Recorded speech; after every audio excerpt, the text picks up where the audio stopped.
हम पढ़ रहे हैं बीए फर्स्ट ईयर का टॉपिक हिस्ट्री में राजस्थान का इतिहास।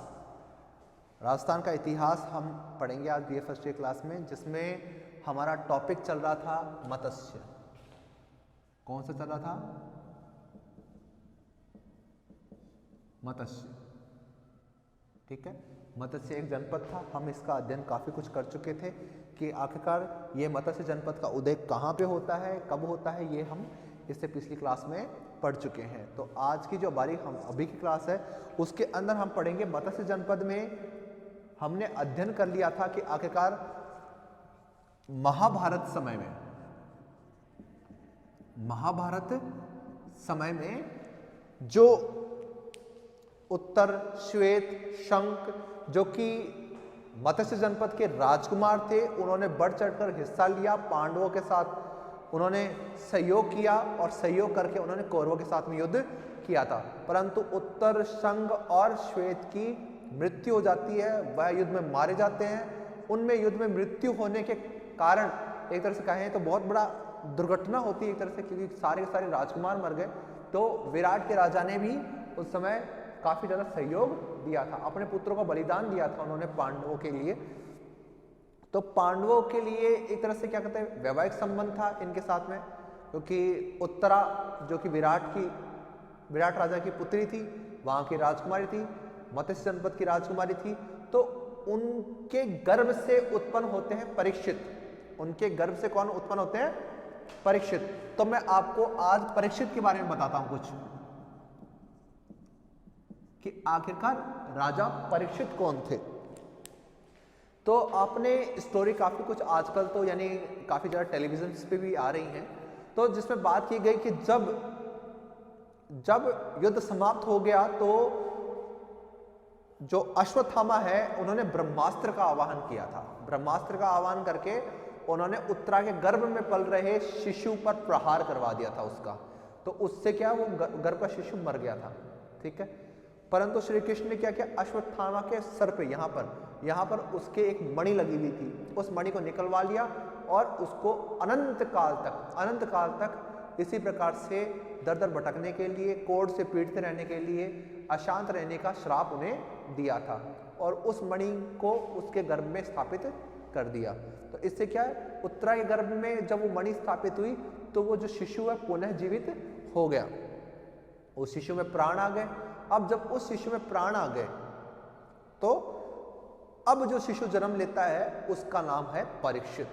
ठीक है, उत्तरा के गर्भ में जिस शिशु के ऊपर ब्रह्मास्त्र चला है, फिर श्री कृष्ण ने मणि के द्वारा उसको पुनर्जीवित किया है। तो यह बात की गई है कि आखिरकार जो परीक्षित है वो कौन है, कि वो उत्तरा का पुत्र है जिसपे श्री कृष्ण का भी हाथ है, और जो उस समय पांडवों का एक तरह से कह सकते पोता है, पहला पोता है उनका। परीक्षित उत्पन्न हो जाते हैं, फिर उसके पश्चात उत्तरा अपना जीवन बिताती रहती है। परंतु कहा जाता है कि जो उत्तरा है वह अपने पति यानी अभिमन्यु की जैसे मौत हुई थी चक्रव्यूह के अंदर, तो मृत्यु होने के बाद में उन्होंने डिसाइड कर लिया था कि मुझे भी मरना है। वो सती होना चाहती थी, परंतु वो उसकी गर्भ होने के कारण उन्हें मना कर दिया गया कि आखिरकार आप ऐसा काम ना करें। अब आगे क्या होता है, परीक्षित बड़ा होता है। पांडवों के कोई पुत्र पूर्ण रूप से जीवित नहीं रहते, परंतु पांडवों की मृत्यु के पश्चात में जो यानी भारत का जो शासक बनता है वो कौन बनता है? परीक्षित गद्दी पे बैठता है। और कहा जाता है कि परीक्षित कलयुग का पहला राजा है, कलयुग का राजा है। भारतीय धर्म ग्रंथों में परीक्षित को कलयुग का राजा कहा गया है। तो कलयुग का राजा कौन है? परीक्षित। उसे मृत्यु का देवता भी कहा गया है। तो जो परीक्षित है वो उस समय राजा बनते हैं, गद्दी पर बैठ गए और उनका जो शासन है वो सुचारू रूप से चलना शुरू हो गया। अब परीक्षित का उल्लेख कौन कौन कर रहा है मैं आपको उसका वर्णन देता हूं कि जितने भी पुराण लिखे गए हैं, 18 पुराण है, 18 उप पुराण है, 18 पुराणों में परीक्षित का वर्णन है। 18 के 18 पुराणों के अंदर परीक्षित का उल्लेख है।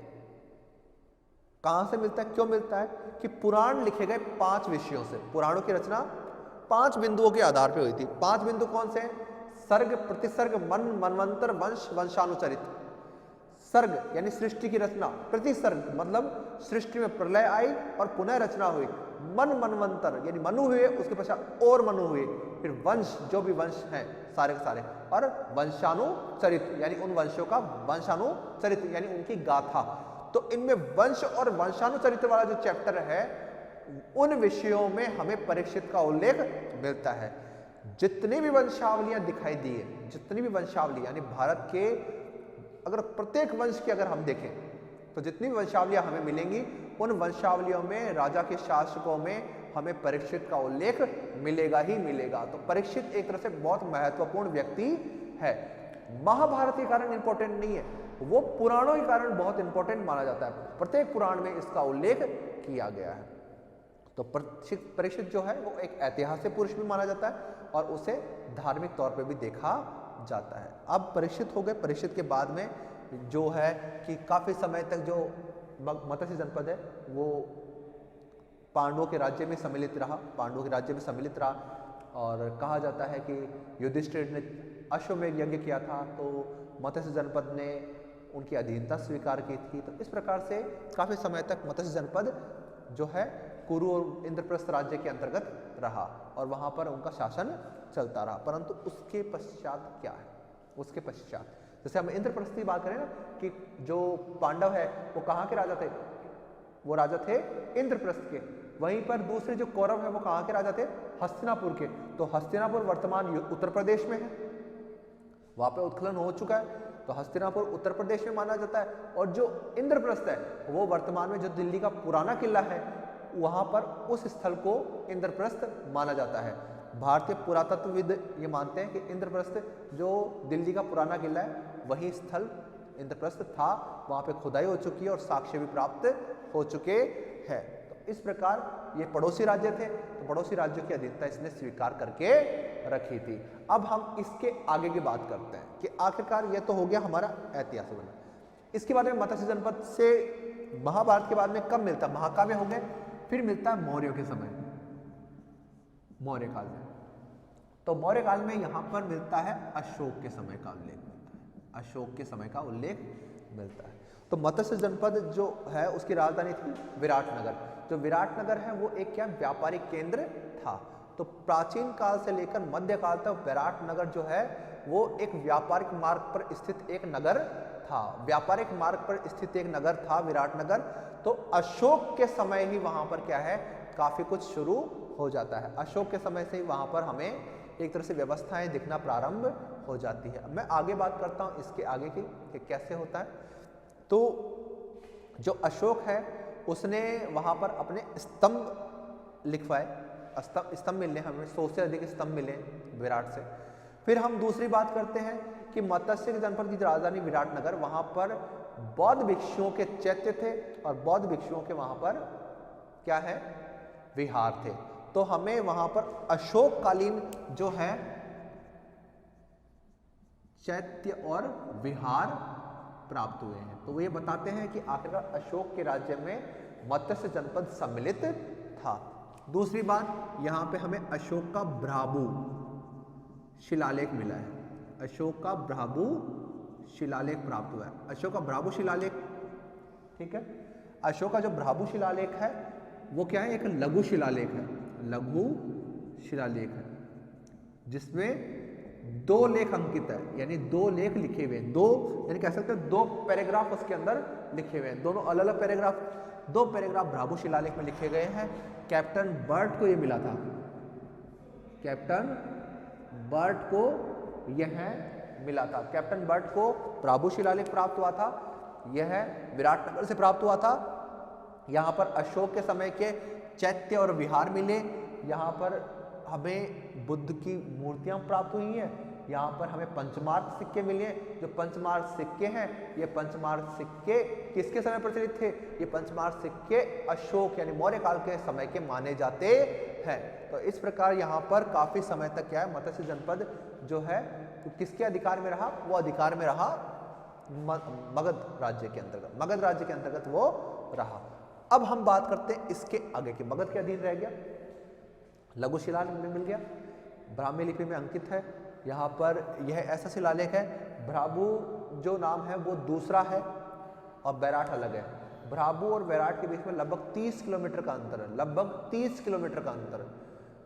इनके बीच में ऐसा अंतर क्यों है, मैं आपको ये बताता हूँ कि जो भ्राबू जगह है, जो अभी कह सकते हो जयपुर दिल्ली हाईवे है, उसके ऊपर स्थित है भ्राबू, एक जगह है जहाँ पर उन्होंने एक रिकॉर्ड तैयार किया था कैप्टन बर्ट ने।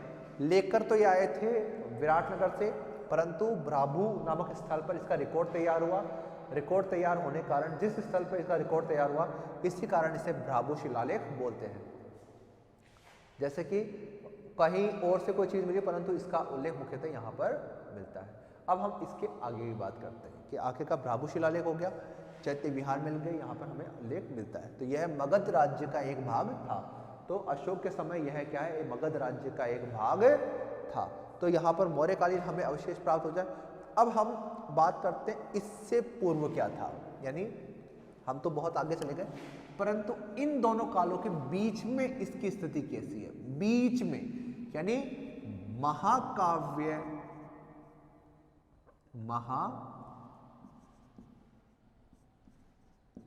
काल से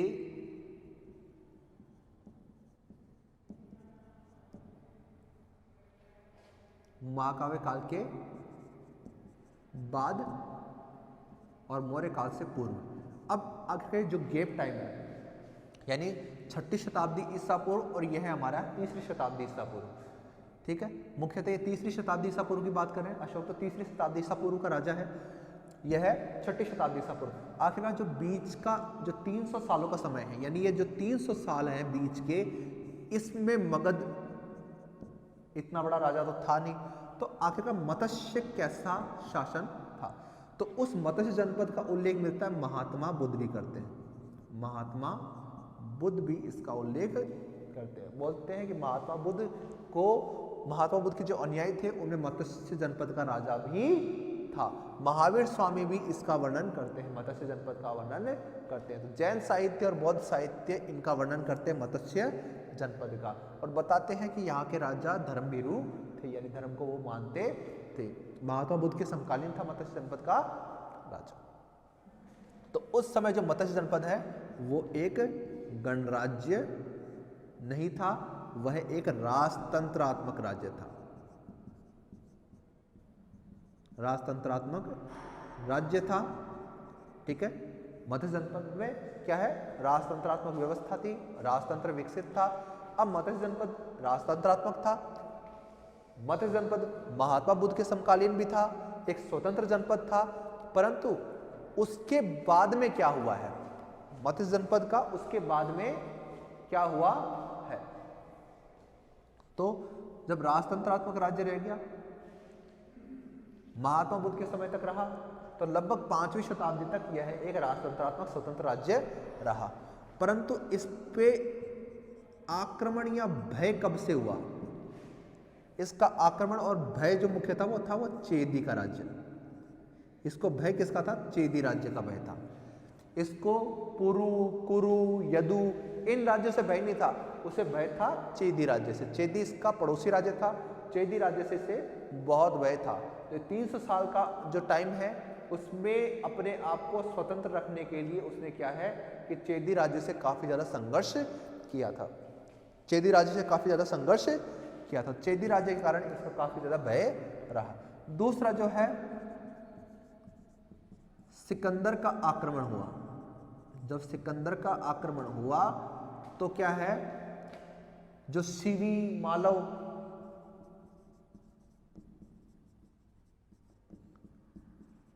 और योद्धेय, शिवी, मालव, योद्धेय, ये राजस्थान में आकर लोग बस गए और इन्होंने अपने राज्य स्थापित कर लिए। तो अब क्या है, और भी ज्यादा पड़ोसी राज्य उसके हो गए, तो इनका भी भय उसे था। तो मत्स्य जनपद के आस पड़ोस में सिकंदर के आक्रमण कारण शिवी, मालव और योद्धे ये लोग आकर बस गए, जिसके कारण क्या है उसका भय और ज्यादा बढ़ा।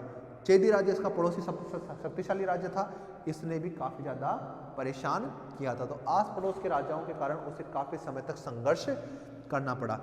अब बात करता हूं कि जो राजतंत्रात्मक स्वतंत्र राज्य था, ये जब ये राजतंत्रात्मक स्वतंत्र राज्य था तो अब स्वतंत्र राज्य होने के पश्चात इसका समय कैसे व्यतीत हुआ, बात कर रहे हैं हम कि आखिरकार जब ये राजतंत्रात्मक स्वतंत्र राज्य है इनके साथ संघर्ष चल रहा है, सिकंदर के समय तक संघर्ष चला, तो ये स्वतंत्र राज्य था, ठीक है। जब तक संघर्ष कर रहा है तब तक स्वतंत्रता पूर्व करवाना, खुद एक इंडिविजुअल यानी कंट्री या फिर कह सकते स्टेट था, अपने आप में एक स्टेट था, इंडिविजुअल स्टेट था, फ्रीडम था इसमें, तभी तो ये दूसरों से लड़ रहा है, नहीं तो किसी दूसरे लिए क्यों लड़े। तो ये स्वतंत्र राज्य था। अब इसकी स्वतंत्रता खत्म कब हुई है, यानी स्वतंत्रता का अंत कब हुआ है, तो नंद वंश का जब राज्य आया, जब नंद वंश के राजा ने शासन किया तो स्वतंत्रता समाप्त हो गई, ठीक है। नंद वंश ने मत्स्य जनपद की स्वतंत्रता अंत कर दी, उसका पूरी तरीके से सर्वनाश कर दिया, वहां के राज्य को अपने राज्य में मिला लिया। परंतु इससे पूर्व हर्यक वंश हुआ, वो मत्स्य जनपद का अंत नहीं कर पाया। हर्यक वंश के बाद में शिशुनाग वंश हुआ, ठीक है। हर्यक वंश के बाद में कौन सा वंश हुआ, शिशुनाग वंश हुआ, यह भी इसका अंत नहीं कर पाया। अब इसके हर्यक वंश और शिशुनाग वंश के समय इसका एक और पड़ोसी राज्य था कौशल, ठीक है। कौशल राज्य पड़ोसी था, परंतु यह भी इसका कुछ नहीं बिगाड़ पाया। परंतु जैसे ही नंदों का शासन आया, हर्यक वंश के समय कुछ नहीं हुआ, शिशुनाग वंश के समय भी इसकी स्वतंत्रता हनन नहीं हुआ, चेदी वंश भी इसकी स्वतंत्रता नहीं समाप्त कर पाया, कौशल राज्य भी नहीं कर पाया, शिवी भी नहीं कर पाए, मालव भी नहीं कर पाए, योद्धे भी नहीं कर पाए। अब इसकी स्वतंत्रता अंत कौन कर रहा है, नंद वंश अंत कर रहा है। नंद वंश के समय मत्स्य जनपद की स्वतंत्रता का अंत हो गया और मत्स्य जनपद को कहाँ मिला लिया गया, नंद वंश ने इसे मगध साम्राज्य में मिला लिया, मगध साम्राज्य में मिला लिया। तो नंद वंश के समय जो मत्स्य जनपद है वो स्वतंत्र नहीं रहा और यह नंद वंश के समय मगध साम्राज्य का भाग बन चुका था। अब मत्स्य जनपद क्या है, मत्स्य जनपद मगध साम्राज्य का भाग बन गया। नंद वंश के समय मत्स्य जनपद मगध साम्राज्य का भाग बन गया और इसी समय सिकंदर का आक्रमण होता धनानंद के समय, तो यह भी इसके अंतर्गत आता है। तो ये हमारा मौर्य काल तक का हो चुका है। हमने मौर्य काल का भी पढ़ लिया है, मौर्य काल से पहले कैसे था वो भी हम पढ़ चुके हैं, महाकाव्य काल में कैसे था वो भी पढ़ चुके हैं, वैदिक काल में किस प्रकार था मत्स्य जनपद वो भी पढ़ चुके हैं। तो मौर्य काल तक आते आते मत्स्य जनपद का पूर्ण रूप से अंत हो जाता है। फिर यह क्या है कि एक तरह से व्यापारिक केंद्र ही बना रहता है और आगे जाकर इसका संबंध कहाँ तक रहता है, वर्तमान में भी इसका बहुत ज़्यादा संबंध है। भारतीय जो राजपूत शासक उस जयपुर के जो महाराजा हैं उन्होंने भी इसको काफ़ी महत्वपूर्ण स्थान दिया था, व्यापारिक केंद्र था यह और आसपास में जाने के लिए बहुत यानी काम में आता था। तो मुगलों ने भी इसका यानी कह सकते महत्व समझा था, इसीलिए कारण यहाँ पे टकसाल स्थापित की इन्होंने। तो काफ़ी लंबे समय तक विराट एक भलापुरा शहर रहा, ठीक है, व्यापारिक केंद्र रहा। तो अब हम इसके बाद की बात करते हैं कि आखिरकार जब ये सब कुछ हो चुका है तो इसके बाद में क्या है, मत्स्य जनपद इसके बाद में क्या है, तो यहाँ का समाज कैसा था। पहली बात तो मत्स्य जनपद का समाज कैसा था, ठीक है। तो जो भारतीय साहित्य वो मानते हैं कि यह जो लोग थे वो क्या है, लड़ाकू, स्वाभिमानी, ये स्वाभिमानी है, लड़ाकू है, ठीक है। दूसरी बात, यह लोग मुख्यतः वैदिक आर्य थे। यहाँ के जो निवासी हैं वो क्या है, वैदिक आर्य थे। ये लड़ाकू तरह के व्यक्ति थे, स्वामी भक्त थे और जो एक चीज और मिलती है, इनको आयुध जीवी बोलते हैं। आयुध जीवी, आयुध जीवी क्या होता है, जो कि युद्ध या लड़ने से या फिर उससे यानी कह सकते हो युद्ध की जो चीजें होती हैं उनसे पैसा कमाते हैं। तो ये आयुध जीवी थे, ये वैदिक आर्य थे, लड़ाकू थे, स्वामी भक्त थे। अब इसका वर्णन और कौन करता है, इस तरह का वर्णन हमें मिलता है महाभारत के कर्ण पर्व में। कर्ण पर्व में मत्स्य जनपद के बारे में, उस वहां के लोगों के बारे में हमें जानकारी मिलती है। तो महाभारत की जो कर्ण पर्व है उसके अंतर्गत हमें मत्स्य जनपद के जो समाज है, वहाँ की व्यवस्था है, उसकी जानकारी हमें प्राप्त होती है।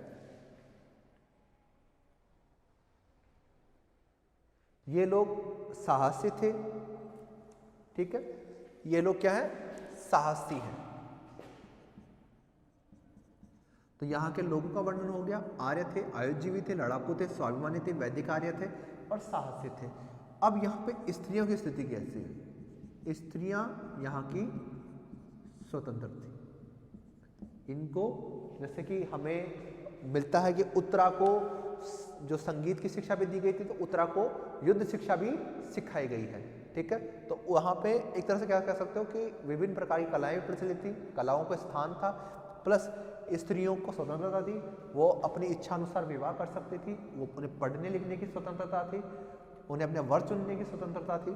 तो इस प्रकार हमें यहाँ पे उत्तरा का उदाहरण हम यहाँ पे ले सकते हैं, जो महाभारत की पुस्तक में हमें मिलता है। स्त्रियां स्वतंत्र हो गई। फिर छठा जो प्रभाव है कि यहाँ पर जो है ये काफी आध्यात्मिक व्यक्ति थे।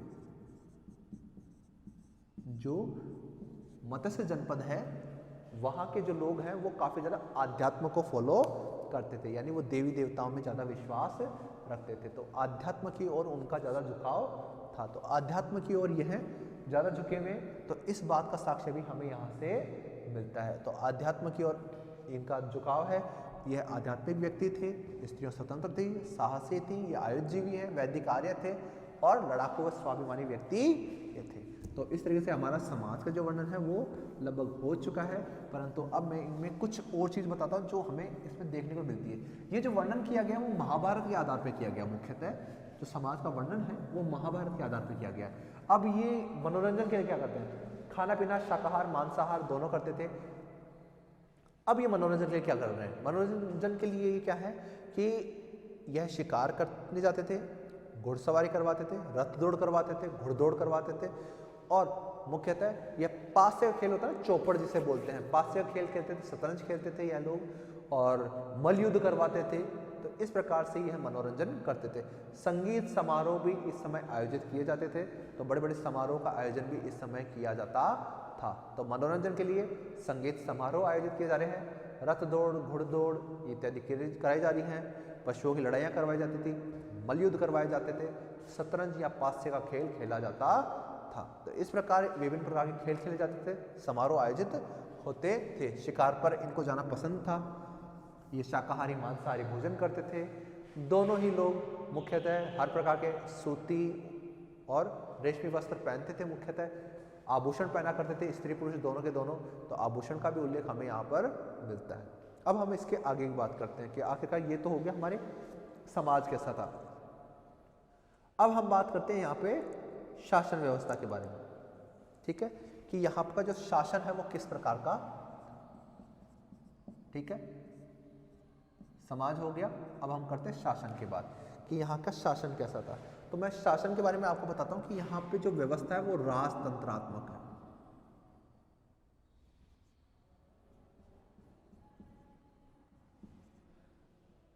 राजतंत्रात्मक व्यवस्था यहाँ पर प्रचलित थी, यानी राजा का तंत्र यहाँ पर था, ठीक है। अब इनके सहयोगी अधिकारी थे, सहयोगी अधिकारी थे, जैसे कि पुरोहित, युवराज, पुरोहित हुआ, युवराज हुआ, सेनापति हुआ। तो यह उदाहरण हमें यहाँ पे मिलते हैं कि यहाँ पे पुरोहित था, युवराज था, सेनापति था, घुड़सवार के लिए भी अलग से विभाग खोला हुआ था इन्होंने, ठीक है। इन्होंने सलाहकार नियुक्त कर रखे थे, जैसे युधिष्ठिर है वो विराट के राजा के सलाहकार रहे थे। अब जो नकुल और सहदेव हैं वो घुड़सवार सेना में रहे थे, और जो कह सकते हो कि सेनापति उनका कीचक था, पुरोहित जो यज्ञ इत्यादि कार्य करवाते थे, तो उनके जो पुत्र थे वो युवराज कहलाते थे। तो ये बातें मुख्यतः हमें वहाँ की कथाओं में ही मिल जाती है। अब यहाँ के शासन का वर्णन हमें जो मिलता है वो मिलता है महाभारत, शतपथ ब्राह्मण से। यहाँ की जो व्यवस्था है उसका उल्लेख हमें किससे मिलता है? महाभारत से मिलता है और शतपथ ब्राह्मण से मिलता है। तो शतपथ ब्राह्मण में यहाँ की राजतंत्रात्मक व्यवस्था का उल्लेख है, कुछ सहयोगी अधिकारियों का उल्लेख है, और यहाँ पर बात की गई कि आखिरकार ये आयुर्जीवी या युद्ध प्रिय लोग थे, तो यह युद्ध के ऊपर ज़्यादा सक्रिय थे। पैदल सेना और घुड़सवार सेना, दो प्रकार की सेनाएं यहाँ पर मुख्य रूप से प्रचलित थी। तो इस प्रकार यहाँ का शासन भी हमारा कंप्लीट होता है। अब इसके बाद में हम बात करते हैं कि जब शासन हो गया, संस्कृति हो गई, तो आखिरकार मत्स्य जनपद का अंत किस कारण हुआ, यानी अंत के कारण पूछे जाएं, अंत के कारण पूछे जाएं तो अंत के कारण पहला तो था कि पड़ोसी राज्यों से संघर्ष, पड़ोसी राज्यों से संघर्ष था, तो जिसमें शिवी, योद्धे, मालव, चेदी, यदु, पुरु ये राज्य थे जिनके साथ संघर्ष था। दूसरा साम्राज्यवादी भावना थी, वहाँ पे उस समय मगध में साम्राज्यवादी भावना थी, जिसके कारण मत्स्य जनपद का अंत करके उससे अपने अंदर मिला लिया गया था। अब तीसरा जो कारण है वो था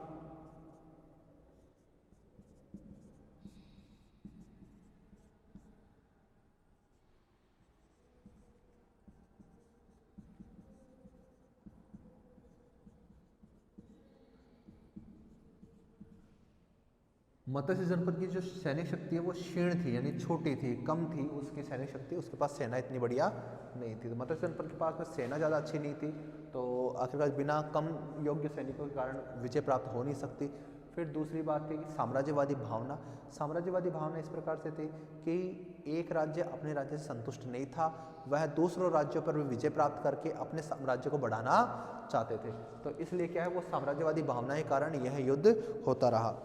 अब हम इसके आगे बात करते हैं कि जो पड़ोसी राज्य हैं, जो पड़ोस के राजा थे, उनके साथ इसका संघर्ष लगातार चल रहा था, उनसे मतभेद बने हुए थे, पड़ोसियों का सहयोग नहीं मिला, उनसे संघर्ष चल रहा था, इसके कारण इसको असुरक्षा तो हमेशा ही झेलनी पड़ी, और इसी असुरक्षा के चलते उनका अंत हो गया। इस प्रकार जब है कि इन्हीं कारणों से क्या है, मत्स्य जनपद का अंत हो जाता है।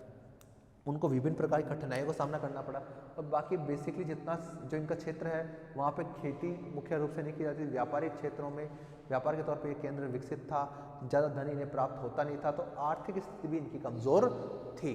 तो एक तरह से मत्स्य जनपद उस समय एक कह सकते नॉर्मल सा राज्य था, एक छोटा सा राज्य था जो कि बड़े राज्य की भूख का शिकार हो गया, और इस प्रकार मत्स्य जनपद का अंत हो जाता है। तो इस प्रकार हम क्या करते हैं कि ये हमारा जो मत्स्य जनपद वाला चैप्टर है वो कंप्लीट हो चुका है।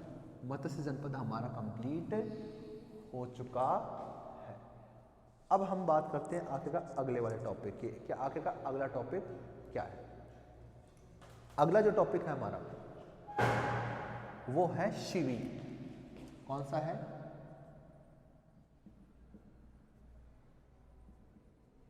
शिवी।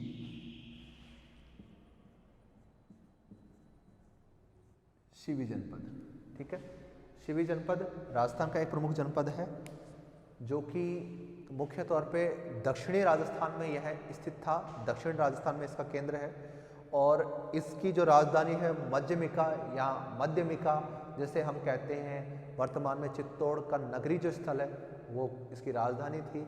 यह एक गणराज्य था, यानी यहाँ पे राजतंत्र नहीं था, गणतंत्र था, गणराज्य था। शिवी जनपद राजस्थान की गणतंत्रात्मक व्यवस्था का एक प्रमुख उदाहरण है। तो शिवी जनपद हमारे क्या है, एक तरह से महत्वपूर्ण विषय है किस चीज़ के लिए, कि आखिरकार यहाँ पर एक गणराज्य की स्थापना हुई थी। तो अब हम शिवी जनपद के बारे में अध्ययन करते हैं। अब हम शिवी जनपद की जब बात कर रहे हैं, शिवी जनपद जैसे क्षेत्र की,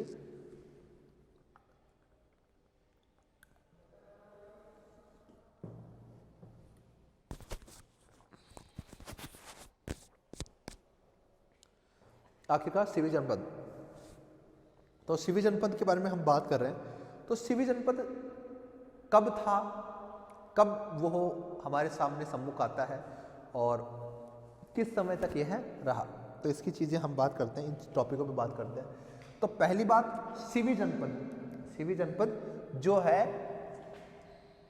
वो जो हम इस इतिहास में पढ़ेंगे तो वो पढ़ेंगे हम सिकंदर के आक्रमण से लेकर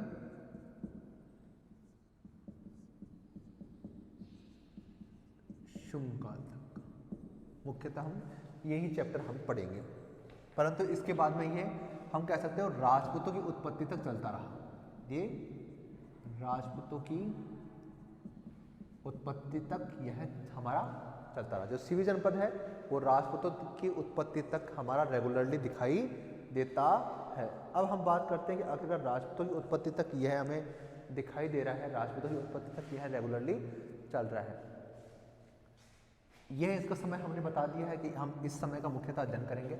अब हम बात करते हैं सीवी जनपद का उल्लेख कहाँ कहाँ मिलता है। सीवी जनपद का उल्लेख हमें पुरातात्विक स्रोत देते हैं। जो सीवी जनपद है उसके स्रोत बता देता हूँ मैं आपको। स्रोत, तो स्रोत मुख्यतः हमें दो ही चीज देती हैं। एक तो हमें देते हैं पुरातात्विक स्रोत है, वो हमें जानकारी देते हैं। दूसरे हमें साहित्यिक स्रोत दे रहे हैं। ठीक है, पुरातात्विक स्रोत और साहित्यिक स्रोत, हम दो स्रोत मिल रहे हैं, पुरातात्विक और साहित्यिक। तो साहित्यिक स्रोत में मुख्यतः हमें मत्स्य जनपद की जानकारी तत्कालीन जो साहित्य है, मुख्य तौर पे जो शुंगकालीन और गुप्तकालीन जो स्रोत हैं उनमें हमें इसका वर्णन मिलता है। शुंग काल में और गुप्त काल में हमें इसका उल्लेख मिलता है। तो जैसे पतंजलि इसका वर्णन कर रहे हैं, ठीक है, और अमर सिंह इसका वर्णन कर रहे हैं। तो ये मुख्यतः लोग हैं जिन्होंने इनका वर्णन किया है। सीवी जनपद का उल्लेख इन लोगों ने किया है। अब हम बात करते हैं शुंग काल और गुप्तकालीन साहित्य में हमें इसका उल्लेख मिलता है। अब पुरातात्विक साक्ष्य की बात करते हैं। तो पुरातात्विक साक्ष्य हमें बताते हैं, पहले तो चीज़ है सिक्के, कि हमें यहाँ से सिक्के प्राप्त हुए हैं। जब हमने सीवी जनपद की खुदाई की तो हमें यहाँ पे सिक्के प्राप्त हुए। दूसरी बात है मृत भांड, मिट्टी के बर्तन हमें मिले हैं। तीसरी चीज़ है स्थापत्य। स्थापत्य के तौर पे हमें मंदिर के अवशेष मिले हैं, जिसमें मुख्यतः नगरी में शालिग्राम जी के मंदिर स्थापित किया गया था। और कह सकते हो कि उस समय संकर्षण और जो बलराम है उनकी पूजा, संकर्षण जो बलराम है उनकी पूजा की गई और कृष्ण की पूजा उन्होंने की थी।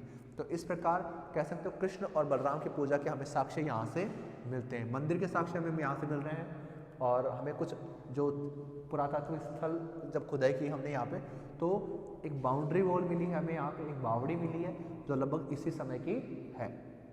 मिट्टी के बर्तन हमें मिल रहे हैं। सिक्के, तो सिक्के हमें यहाँ पे कौन से मिल रहे हैं? हमें सिक्के दूसरों के नहीं, सीवी जनपद के मिल रहे हैं। सीवी जनपदों के खुद के सिक्के प्रचलित थे, इनके चांदी के सिक्के थे और सीवी जनपद के खुद के सिक्के प्रचलित थे। तो हमें उस समय के सिक्के प्राप्त हो रहे हैं, सीवियों के मृतभांड प्राप्त हो रहे हैं, स्थापत्य प्राप्त हो रहा है।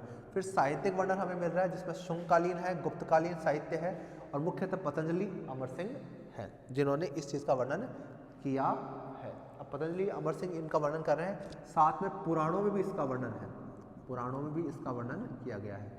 जो सीवी जनपद है इसका उल्लेख पुराणों में भी मिलता है, हालांकि बहुत कम है। यानी किसी बड़े व्यक्ति की बात हो रही है तो बहुत छोटा सा वर्णन, जैसे पुष्यमित्र शुंग की बात हो रही है तब छोटा सा उल्लेख सीवी जनपद का है। इस तरह से पतंजलि भी बहुत कम वर्णन करते हैं। तो इस प्रकार यह इसके साहित्य कंप्लीट होते हैं। हमारे जो साक्ष्य हैं, साहित्यिक साक्ष्य हैं, वो भी कंप्लीट होते हैं। अब हम बात करते हैं इसके क्षेत्र की।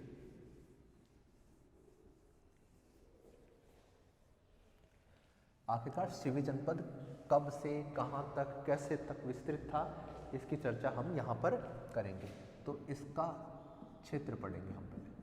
तो आखिरकार ये कहाँ पे था? तो जो सीवी जनपद है उसमें ये बात कही गई कि सीवी जो है वो राजस्थान के दक्षिण में स्थित है, राजस्थान के दक्षिण में स्थित है। मुख्यतः चित्तौड़गढ़, उदयपुर क्षेत्र, जो मुख्यतः चित्तौड़गढ़, उदयपुर, प्रतापगढ़, बांसवाड़ा ये जो है डूंगरपुर है, ये आसपास सिरोही आसपास का जो क्षेत्र था ये मुख्यतः सीवी जनपद के अंतर्गत आता था।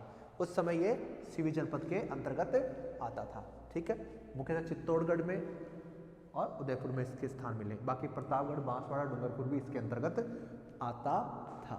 सीवी जनपद यहाँ पे है, राजस्थान में यहाँ पे था, परंतु पूर्व में कहाँ था? ये सभी साहित्य बोलते हैं कि यह यहाँ पर आकर बसे, परंतु कहाँ से आके बसे? तो पूर्व में ये थे पाकिस्तान, पाकिस्तान में स्थित थे। पाकिस्तान में कहाँ स्थित थे? पंजाब में। पाकिस्तान का जो पंजाब क्षेत्र है वहां पर ये रहते थे। पंजाब और जो सिंध क्षेत्र है इन्हीं के बीच में क्या है? यह गणतंत्र वाली जनपद थे, गणतंत्र जनपद थे। गणतंत्र वाले जनपद कहाँ थे? पंजाब और सिंध जो राज्य हैं उन तक ही थे, उत्तर पश्चिम में थे, और इन क्षेत्रों में बहुत सी गणतांत्रिक जनजातियां रहती थी। अब गणतंत्र वाली कौन कौन सी रह रही है? उस समय योद्धे भी थे, शिवी भी थे, मालव भी थे, तो ये मुख्यतः वहीं पर निवास कर रहे थे। अब बात करते हैं हम शिवी की बात करें तो पूर्व में कहाँ थे? इनकी राजधानी बताई गई थी शिवपुर। इनकी राजधानी कहाँ बताई गई थी? जो पूर्व राजधानी है, पूर्व राजधानी इनकी बताई गई थी शिवपुर, जिसके बारे में कहा जाता है ये सयालकोट के पास में है। ये कहाँ पे है? सयालकोट के पास में है। जो सीवी जनपद है उसकी जो प्राचीन राजधानी वो कहाँ पे है? सयालकोट के आसपास स्थित है। बहुत सा इसका कंट्रोवर्सी है कि कहाँ पे है, परंतु कुछ लोग इसे, ज़्यादातर लोग ये मानते हैं ये सयालकोट जो पाकिस्तान में उसके पास में स्थित थी। तो इसकी जो पुरानी राजधानी वो शिवपुर थी। अब इसकी जो बाद में जो राजधानी है, बाद में जो राजधानी है वो है मध्यमिका। मध्यमिका, इसको मध्यमिका भी कहते हैं, और इसका वर्तमान जो नाम है, वर्तमान में इसको नगरी बोलते हैं। नगरी ये कहाँ है? चित्तौड़गढ़ में है, चित्तौड़गढ़ में स्थित है। तो शिवी जनपद की जो राजस्थान में राजधानी थी वो मध्यमिका थी या मध्यमिका, जिसका वर्तमान में हम बोलते हैं नगरी, नगरी में थी। और यह नगरी कहाँ है? चित्तौड़गढ़। चित्तौड़गढ़ से मात्र 8 से 10 किलोमीटर की दूरी पर यह स्थित है। 8 से 10 किलोमीटर दूर चलेंगे आपको नगरी स्थल दिखाई दे जाएगा, तो वहाँ पर यह स्थित है। और राजस्थान में चित्तौड़ और उदयपुर में यह बसा है शिवी जनपद। अब हम बात करते हैं इसके बाद में कि पूर्व में यह पाकिस्तान के पंजाब और सिंध क्षेत्र में रहने वाली गणतांत्रिक जानती है। अब ये यहाँ से पलायन क्यों करती है? इसकी राजधानी शिवपुर थी, सयालकोट के पास की थी, पहले यहाँ थी, पलायन क्यों किया? राजस्थान क्यों आई? कारण तो यही ना कि आखिरकार जब पंजाब जैसे उपजाऊ क्षेत्र को छोड़ के राजस्थान में क्यों आई है? आखिरकार इन्होंने पलायन क्यों किया? पलायन क्यों किया? सिकंदर का आक्रमण। जब सिकंदर का आक्रमण हुआ तो उसके भय के कारण इन्होंने पलायन किया था। सिकंदर के आक्रमण के भय के कारण इन्होंने पलायन किया था। सिकंदर ने जब भारत पर आक्रमण किया तो इन्होंने इन गणतंत्र वाली इन जनपदों पर भी आक्रमण किया और आक्रमण करके इनको पराजित किया था। तो सिकंदर के आक्रमण के भय कारण स्वयं को नष्ट नहीं होने देना चाहते थे, तो यह उस क्षेत्र को छोड़कर कहाँ आ गए? राजस्थान में बस गए। तो ये राजस्थान की ओर आ गए थे।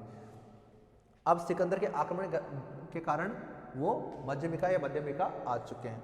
अब इस चीज का वर्णन कौन कर रहा है? आखिरकार ये कारण था, ये कारण है यानी पाकिस्तान क्षेत्र को छोड़कर राजस्थान में आने का, तो कारण का वर्णन कौन कर रहा है? इस चीज का वर्णन तो सिकंदर के इतिहासकार भी करते हैं। सिकंदर के जो इतिहासकार थे वो भी इस चीज का वर्णन करते हैं, जैसे एरियन करता है, अरिस्टोबुलस करता है, इस चीज का वर्णन करते हैं कि आखिरकार जो सिकंदर ने जब आक्रमण किया तो कई लोग वहां से पलायन करके चले गए।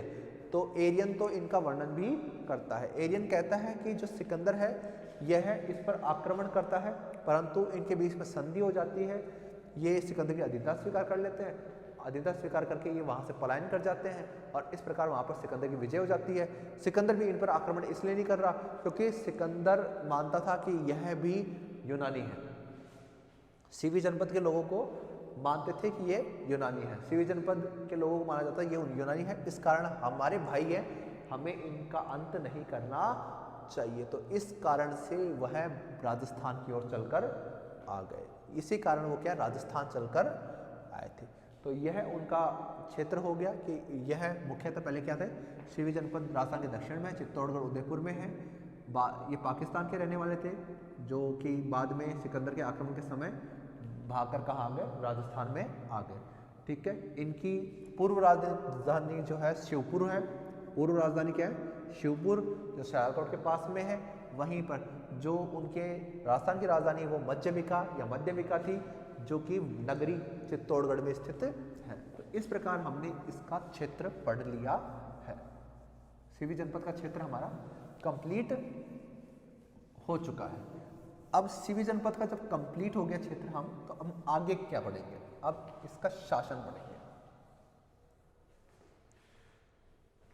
हम यहाँ पे पढ़ेंगे अब इसका शासन, ये कैसे शासक थे, कैसे शासन करते थे, तो इनका हम वर्णन यहाँ पर करेंगे। तो शिवी जनपद के शासन के बारे में हम यहाँ पर अध्ययन करेंगे कि आखिरकार शिवी जनपद का शासन किस प्रकार का था।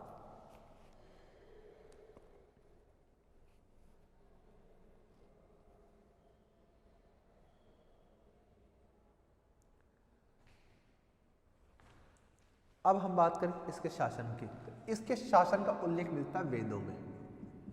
इसके शासन का शुरुआत हमें उल्लेख कहाँ मिलता है, वेदों में।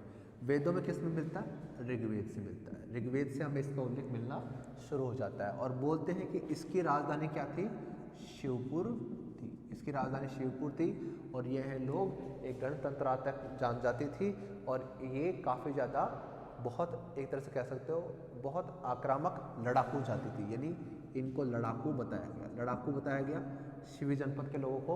शिवपुर इनकी राजधानी थी। ऋग्वेद में इसका वर्णन मिलता है। अब ऋग्वेद में इसका वर्णन क्यों मिल रहा है, तो राजा सुदास के कारण मिल रहा है। राजा सुदास के कारण इनका उल्लेख मिलता है। कैसे मिलता है, बोला गया कि राजा सुदास ने जो 10 राज्य युद्ध हुआ था, 10 राज्य युद्ध में उसने शिवपुर के लोगों को पराजित किया था। शिवपुर के जो लोग थे उन्हें पराजित किया था। 10 राज्य युद्ध में इन्हें पराजित किया गया था। अब 10 राज्य युद्ध में इन्हें पराजित किस प्रकार किया गया, तो मैं आपको यहाँ पे एक्सप्लेन कर देता हूँ। 10 राज्य युद्ध में पराजित किया गया क्योंकि 10 राज्य युद्ध में ये सम्मिलित थे, 10 राजाओं के समूह में ये सम्मिलित थे। तो राजा सुदास ने इन 10 राजाओं के समूह को पराजित किया और उनमें शिवी का राजा भी था। तो इस प्रकार 10 राज्य युद्ध में इन्होंने इसको पराजित किया। ये गणतंत्रात्मक जनजाति उस समय से भी थी। तो इस तरह का यहाँ पे वर्णन मिलता है।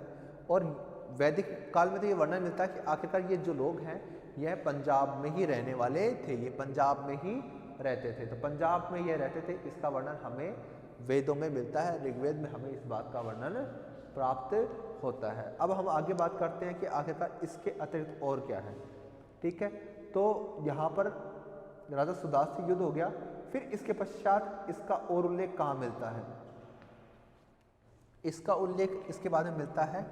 अब जैसे ये वैदिक काल का उल्लेख हो गया, अब बात करते हैं महाजनपद काल। तो महाजनपद काल ने बताएं कि महाजनपद काल में इसका उल्लेख नहीं मिलता है। महाजनपद काल में इसका उल्लेख नहीं मिलता है।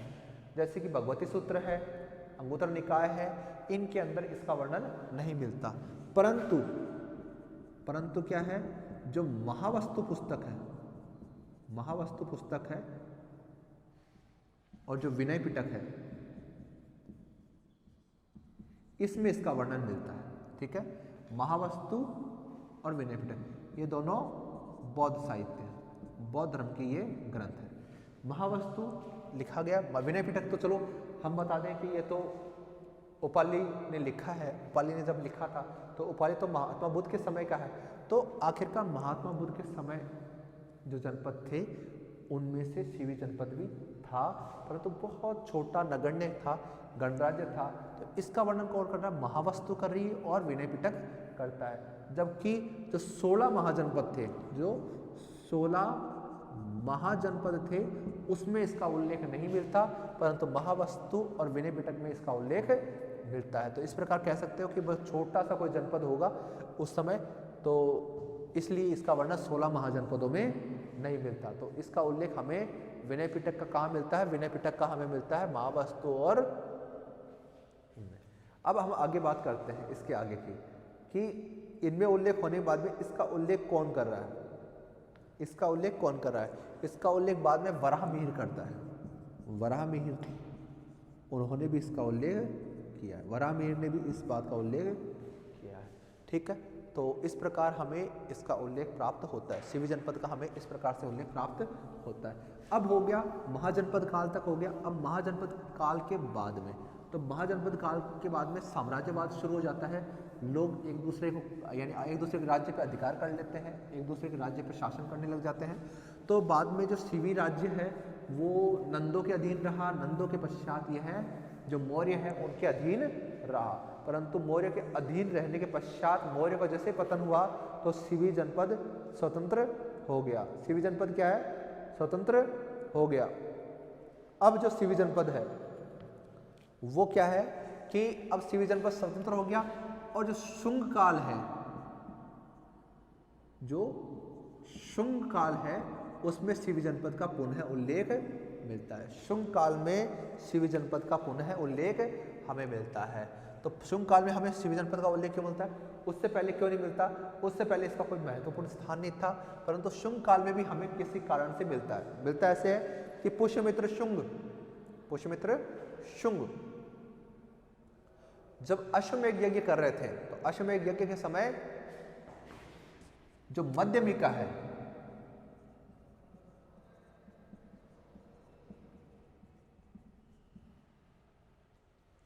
मध्यमिका है, वहां तक यवन आ चुके थे। यवन मतलब विदेशी, ठीक है, मलेच्छ, जिनके लिए भारतीय साहित्य में मलेच्छ शब्द प्रयोग में लिया गया है। तो जो लिटरेचर लिखा गया उस लिटरेचर में ये बात कही गई कि जब यहाँ पर एक व्यवस्था बनने लगी है, जब यहाँ पर शासन स्थापित हुआ, तो शासन स्थापित होने के पश्चात यहाँ पर क्या रहा कि शुंग काल में मध्यमिका तक यवन आक्रमण हो चुका था। मौर्य का पतन हो गया। मौर्य के पतन के पश्चात में जो सत्ता है वो किसके हाथ में आई? मौर्य के पतन के पश्चात सत्ता आ गई थी शुंगों के।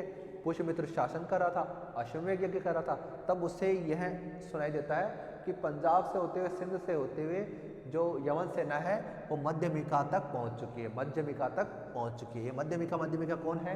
यह है नगरी क्षेत्र। नगरी कौन है? नगरी राजधानी है शिवी जनपद की। अब इसका वर्णन कौन करता है? इसका वर्णन करता है कालिदास करता है। कालिदास इसका वर्णन कर रहा है मालविकाग्नि मित्र में। मालविकाग्नि मित्र जो पुस्तक है उसमें वर्णन कर रहा है। फिर इसके अलावा कौन सी दूसरी बात कर रहा है? वो कर रहे हैं पतंजलि। पतंजलि का जो महाभाष्य है उसमें भी इसका वर्णन मिलता है। ठीक है, पतंजलि के महाभाष्य में इसका वर्णन मिलता है, पतंजलि महाभाष्य में मिलता है। ठीक है, इन दोनों बुकों में ये वर्णन मिलता है कि मध्यमिका तक यवनों का आक्रमण हुआ था। तो जो पुष्यमित्र शुंग है, जो पुष्यमित्र शुंग है, उन्होंने अपने पुत्र अग्निमित्र को, अपने पुत्र अग्निमित्र को युद्ध के लिए भेजा और यहां तक भेजा। उन्होंने मध्यमिका पर अटैक करके यहां से परास्त किया और उन्हें भारत के बाहर कर दिया, उनको भारत के बाहर कर दिया। तो अग्निमित्र ने पहले यवनों से युद्ध किया मध्यमिका में, मध्यमिका से धकेलते उन्हें पंजाब और भारत के बाहर कर दिया, सिंधु नदी के बाहर कर दिया। तो इस प्रकार यहाँ पर क्या है, उनको भारत से बाहर करने का साक्ष्य हमें प्राप्त होता है। तो यह भी एक कह सकते हो कि इसमें जोड़ सकते हैं हम। फिर हम इसके बाद की बात करते हैं। तो आखिरकार हम शुंग काल तक की बात कर चुके हैं। शुंग काल तक यह इस प्रकार था। सिकंदर ने इस पर आक्रमण किया था, यह भी बात हम बता चुके हैं कि सिकंदर ने इस पर आक्रमण किया था। तो ये पलायन करके आते हैं। तो हम एक टॉपिक इसमें यह भी जोड़ सकते हैं कि सिकंदर का आक्रमण, सिकंदर का आक्रमण हुआ तो ये पंजाब से कहाँ आए? राजस्थान। पंजाब से कहाँ आए? ये राजस्थान चलकर आ गए। तो हम इसका भी यहाँ पर उल्लेख कर सकते हैं कि सिकंदर ने जब लगभग 14वीं शताब्दी में जब भारत पर आक्रमण किया था, चौथी शताब्दी में जब आक्रमण किया तो उस आक्रमण में ये इतने सशक्त थे नहीं, युद्ध कर नहीं पा रहे थे। इन्होंने पलायन करना उचित समझा और ये पलायन करके कहाँ आ गए, राजस्थान आ गए और चित्तौड़ के आसपास के क्षेत्रों में रहना शुरू कर दिया। तो इस प्रकार हम इसका वर्णन भी यहाँ पे कर सकते हैं। इसका वर्णन एरियन कर रहा है, ठीक है। एरियन बोल रहा है कि ये एक लड़ाकू जनजाति थी और मुख्यतः ये क्या है, पशु चर्म पहना करते थे, ठीक है। तो यह एक लड़ाकू जनजाति थी और पशु चर्म पहना करती थी। तो एरियन जो व्यक्ति है वो उस समय का प्रमुख इतिहासकार है, उसने मेगास्थनीज की इंडिका की कॉपी की है, तो इसलिए इसका वर्णन यानी थोड़ा शुद्ध माना जाता है। और हम इसके बाद का वर्णन करते हैं कि एरियन ने इसे बोला है कि जो सीवी जनपद के लोग हैं वो पशु चर्म पहनते हैं। क्या पहनते हैं? पशु चर्म, यानी पशुओं की चमड़ी यानी खाल पहनते हैं, चमड़ा पहनते थे, ठीक है। और ये लड़ाकू जनजाति थी, यानी ये काफ़ी लड़ने में एक्सपर्ट थे।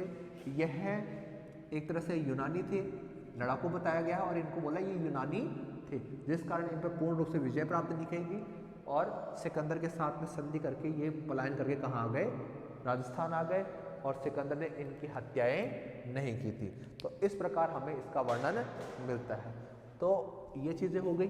अब हमें जो क्या है कि हमें इसके सिक्के प्राप्त हुए हैं, हमें सीवी जनपद के क्या है, सिक्के मिले हैं। सीवी जनपद के हमें क्या मिले, सिक्के प्राप्त हुए हैं।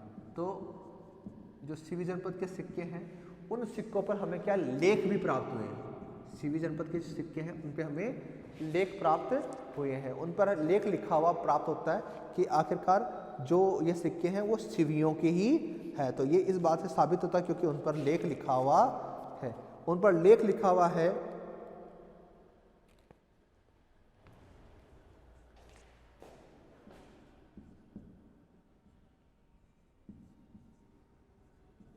मजमिकीय सीवी जनपदस्य, ठीक है। ये लगभग दूसरी शताब्दी ईसा पूर्व के सिक्के हैं, दूसरी शताब्दी ईसा पूर्व के सिक्के हैं और दूसरी शताब्दी ईस्वी तक के हमें ऐसे सिक्के मिलते हैं। मजमिकीय सीवी जनपद, ठीक है। तो यानी मजमिके यानी मध्यमिका या मजमिका, राजधानी हो गई, शिवी जनपद हो गया, ठीक है। तो ये लिखा हुआ मध्यमिका शिवी जनपद, इस पर लिखा हुआ हमें प्राप्त होता है। तो ये हमें दूसरी शताब्दी के सिक्के हमें प्राप्त होते हैं, ठीक है। तो इस प्रकार हमारा शिवी जनपद जो है वो भी कंप्लीट होता है। तो ये उस समय का राजस्थान का एक बहुत कह सकते हो बहुत अच्छा गणराज्य माना जाता है शिवी जनपद, जिसने उस समय यहाँ पर शासन किया और अपने शासन व्यवस्था के कारण यह काफ़ी प्रसिद्ध रहा। अपने समय में राजस्थान में तो हमारे जनपद हैं भी कम। मत्स्य, अगर महाजनपद काल की बात करें जाए तो मत्स्य जनपद एकमात्र जनपद है, पर राजस्थान में इसके अलावा कुछ गणराज्य भी थे। तो राजस्थान एक ऐसी स्टेट है जिसमें राजतंत्रात्मक व्यवस्था वाले राज्य भी थे और यहाँ पर जो गणतंत्रात्मक व्यवस्था है वहाँ के भी लोग यहाँ पर निवास कर रहे थे। तो इस प्रकार हमारे यहाँ पे दोनों तरह के लोग थे। शिवी जनपद एक तरह से उदाहरण है गणतंत्रात्मक व्यवस्था का, गणतंत्र पर आधारित है, वहीं पर मत्स्य जनपद है वो राजतंत्र पर आधारित है। तो दोनों के दोनों जो स्टेट हैं वो काफ़ी ज़्यादा फेमस हैं। अब हम इसके बाद में जो हमारा जो तीसरा है वो है मालव। मालव जो है वो राजस्थान की दूसरी एक महत्वपूर्ण गणतंत्रात्मक जनजाति है जिसने यहाँ पर शासन किया और यहाँ पर काफ़ी प्रचार प्रसार किया। उनका भी अपनी एक व्यवस्था है, गणतंत्रात्मक व्यवस्था थी।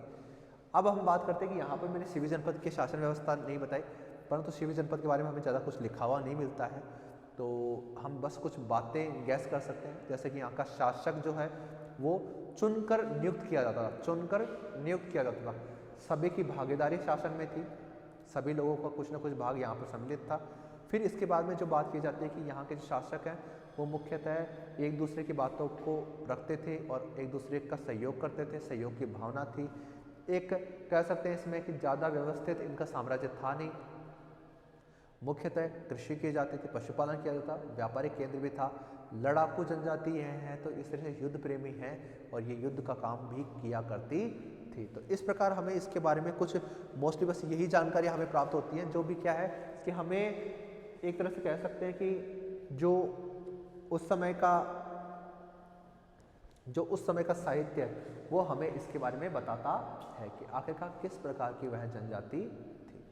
अब हम इसके अलावा ये बोल सकते हैं कि उस समय का समाज, क्योंकि यह यूनानियों के संपर्क में थे तो यूनानी संस्कृति को फॉलो करते थे, परंतु ये मुख्यतः कह सकते हैं जैसे राजा सर्वतात का यहाँ पर अभिलेख प्राप्त हुआ है जिसमें बात की गई है कि वह एक यज्ञ कर रहे थे, अश्वमेध यज्ञ किया उन्होंने यहाँ पर, और उसमें संकर्षण और कृष्ण की उपासना की।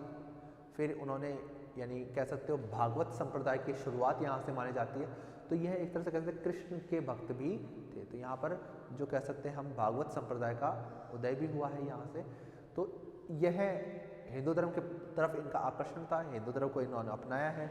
फिर यहाँ पे सिक्के भी इनके प्रचलित है, सिक्के भी बड़े अच्छे क्वालिटी के हैं यहाँ पर, और यह सिक्के मुख्यतः हमें तांबे के प्राप्त हुए हैं, चांदी के प्राप्त हुए हैं।